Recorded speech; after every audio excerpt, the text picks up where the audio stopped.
Bismillahirrahmanirrahim. Assalamualaikum warahmatullahi wabarakatuh. Alhamdulillah alamin. Puji dan syukur kita panjatkan kehadirat Allah Subhanahu wa taala karena atas rahmat dan karunia-Nya kita masih diberikan kesehatan dan kesempatan. Salawat serta salam semoga senantiasa tercurah kepada Nabi Muhammad SAW, kepada keluarga, sahabat, serta kita selaku umatnya hingga akhir zaman. Izin memperkenalkan diri, nama saya Hakil Gustian dengan NIM 1041250037. Pada kesempatan ini saya akan mempresentasikan tugas besar mata kuliah agama Islam dengan judul Dilema Sang Arsitek.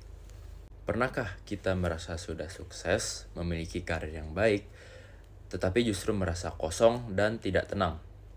Itulah yang dialami oleh Farhan, seorang arsitek muda dalam studi kasus ini. Farhan mengalami krisis identitas karena merasa pencapaian materi tidak memberikan ketenangan batin. Dari kasus ini, terdapat beberapa masalah utama yang dapat dianalisis berdasarkan perspektif agama Islam. Masalah pertama adalah krisis makna hidup. Dalam Islam, tujuan hidup manusia bukan hanya mencari kesuksesan dunia, tetapi untuk beribadah kepada Allah. Hal ini dijelaskan dalam Al-Quran Surat Az-Zariyat ayat 56 bahwa manusia diciptakan untuk beribadah kepadanya. Oleh karena itu, kehampaan yang dirasakan Farhan terjadi karena kurangnya kedekatan dengan Allah. Masalah kedua adalah proses kembalinya Farhan kepada keimanan. Ia mulai memperbaiki diri dengan menjalankan sholat dan gemar bersedekah. Hal ini sesuai dengan Al-Quran Surat Ar-Ra'd ayat 28 yang menjelaskan bahwa hanya dengan mengingat Allah menjadi lebih tenang. Dalam hadis juga disebutkan bahwa amalan yang paling dicintai Allah adalah yang dilakukan secara rutin meskipun sedikit.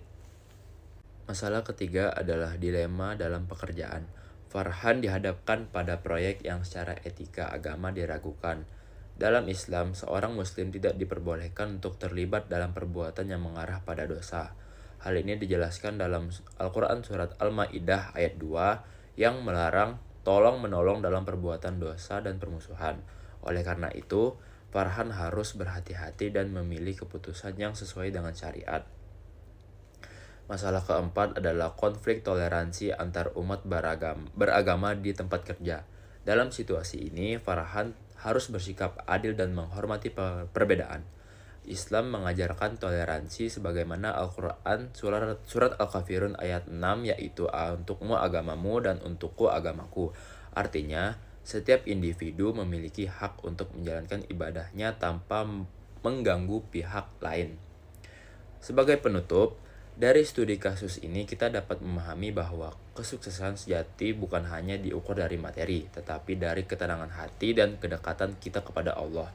Selain itu, seorang muslim juga harus berpegang pada prinsip syariat dalam bekerja serta menjunjung tinggi toleransi dalam kehidupan bermasyarakat. Jika kita lihat secara keseluruhan, kasus Farhan ini sebenarnya menggambarkan realita kehidupan modern saat ini.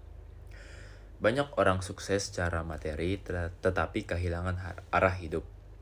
Menurut saya, solusi dari permasalahan ini adalah kembali kepada nilai-nilai Islam sebagai pedoman hidup.